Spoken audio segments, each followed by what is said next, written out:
So Roman's talking about beating everybody at SummerSlam and all the pay-per-views in the last 700 plus days, still the champ. And then as Drew asked the fans, do you want me to kick this man's ass right now? They chant yes. And then we cut to black and white.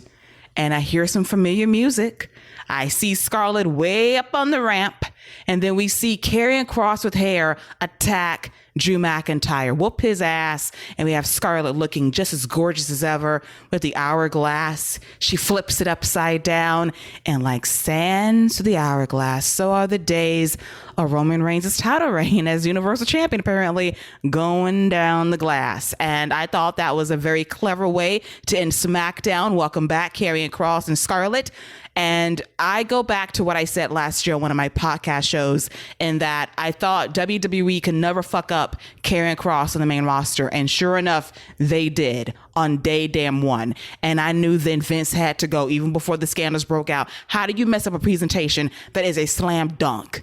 Thankfully, we got the proper introduction via the return of Kross and Scarlett, and I hope it works out. Kross got cooked by Adam Cole and Johnny Gargano on the mic at various points last summer, got choked out by Samoa Joe when he lost the NXT title, and I'm hoping these are lessons learned and he can apply that to the microphone, because we know deep down that Roman Reigns and Drew McIntyre, they got smoke for you on the microphone. They will make you remember what shrank you on NXT. Now you with the big dogs now you're in the main roster, and you got to stand out. And thankfully, there's no gladiator helmet to be found to drag this down even more, but he's got to step up, and this is a big test for Triple H as well. This is your guy. You roll with him during a pandemic, and I knew it was hard because nobody was there at the time, and you really can't gouge his success. Here's your shot to get it right. Here's his shot as Karrion Kross to get it right. Scarlett, she's a no-brainer. She's got presence for days. It's what Karrion can do to be a player on SmackDown against the likes of Roman and Drew moving forward. I'm only okay with having Kross because they bring Scarlett back. You know, if that's what it's going to take to have Scarlett back on my TV, that's fine. I need her in color, though. I don't need her in black and white. She's already going to be black and white because she's going to be wearing black. So there's your black and white right there. You don't have to turn the color. You ain't got to do all that. Now, this is where I'm probably in the minority here. I'm not looking forward to crossing the main event, and I don't know how I feel about this guy of all people, you know, just being interjected back at the top like that. And why do we need another story going into the Clash? Is Roman going to defend one title against each person at the Clash? Is that going to be how we get Roman losing a title?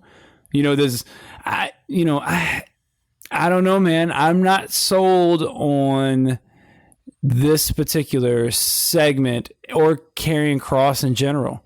I think I see Karrion Kross being a lot like a lesser version of Umaga, because I thought Umaga could have been a lot more. I don't think Kross. I think his peak is what Umaga was, a good monster to have right below the modern day Kane, the good monster to have. God dang it, I gotta stop bringing Glenn up on this show. I said I was gonna do that, and I keep bringing him up just because he fits the example. But that's what he was though. Kane would lose to every single main event guy when it mattered, but he would, you know, beat all the regular mid-carders, and he would just consistently keep kind of this rage about him. That's all I see Kross as. And good Lord, I pray he's not the one to pin Roman Reigns after 900 days. I mean, I think, this is my opinion, I think it would be crazy to have Kross be the guy to beat Roman Reigns in any type of capacity. I hope it doesn't happen either. I hope this is just a message sender. I'm here to let y'all know I got next. I don't need a triple threat match. I don't need a sneaky way to get a title off of Roman. I need Drew McIntyre in Cardiff, Wales, his home country almost, to win the big one in front of 60,000 fans. He never got that at WrestleMania 2 years ago in front of nobody at the PC. Did not get that last year at Tampa Bay, surprisingly enough, even though it was Bobby's moment in time to be champion. He has got to win in Cardiff. There is no other answer. You waited this long for this pay-per-view, for this match. If Karrion's got next at the show in Saudi Arabia in October, or Extreme Rules before then, fine. Do what you need to do, but let him be the message sender as I got next eventually. Cool. I don't need you in this match. I don't need you diluting this. The only reason I'm not going to ding him right now is that the dude was sabotaged from Jump Street. The man lost to Jeff Hardy on his debut wearing a goddamn helmet. So I need to see what the vision is through Paul Levesque's eyes. Do you see a guy that can be your main eventer, a guy that can really take things to the next level? I hope it happens. I owe him that as a fan to say, here's your second chance to impress me. If you don't, then we need to just kill it right now. We don't need to prolong this, because you get a grace period. Pandemic, nobody's there. You get sabotaged in the main roster by an old man. I get it. Here's your shot to prove me wrong. But the way to do that is not by winning that championship next month in Cardiff. It cannot happen right now. I think I will flip on this show, and that would not be pretty. I'm going to be honest. If the titles do get split and it goes to anybody but Seth Rollins, I think it's a complete I think that's just a huge, just a bad decision. And honestly, nobody should be pinning Roman Reigns except Cody. I think that's the moment. That's what you are building towards, is you don't want Roman to have to take 2 losses, because if somebody pins him between now and WrestleMania, when Cody beats him, it doesn't mean as much, unless he's going to start defending both titles. Like, if he has a couple defenses where he's defending both titles on a pay-per-view or in a PLE, and he does that a couple times, that's different. Now I'm a little more intrigued by that, because there's a lot more intrigue, because it's like, okay, you could lose either one. And I would always put the Universal title match on, because that's the one I don't expect him to lose. But that WWE title, you put that one on last. Now you create some intrigue, him going on twice. Now you might run the risk of overexposure, but I just don't see how you can keep me intrigued with him, or how you can separate the titles, unless he starts defending them individually. Agreed. And the Cody question, I think about the Royal Rumble. Will he win? I think he will. And we still got that 4th match against Seth Rollins at some point. Will Seth be a champion by then? It's a possibility. Will we get Rock versus Roman? We got to think about that too. There's so many things to consider heading into next year's WrestleMania. And now with Triple H in charge, we have so many things in flux regarding people getting the call back and getting pushed and possibly being in line for a championship. So I hope that we don't lose sight of Cody getting his win, either against Roman and or Seth at next year's WrestleMania. Either scenario works for me, because there's still heat with Seth that I love, and it's rare to go back to a match a 4th time and deliver. But knowing what they did 3 times before, I don't doubt they can do it again. Now, I will say this, though. I think for me, I think there is a bit of intrigue in a Cody-Drew match, if you go ahead and pull the trigger on Drew McIntyre beating Roman Reigns for those titles. Drew McIntyre has been one of those guys that has been built up. I don't think anyone has beaten him over the last year, except for Lashley, Roman, and Miz on a cash-in. I could be wrong about that, but I think that's it as far as pinning Drew McIntyre. So it's not like he's someone who's taken losses like a Rollins has. I think there would be a good intrigue there, especially if you continue to build him up and you give him that same respect as champion, as your top guy, as you did Roman.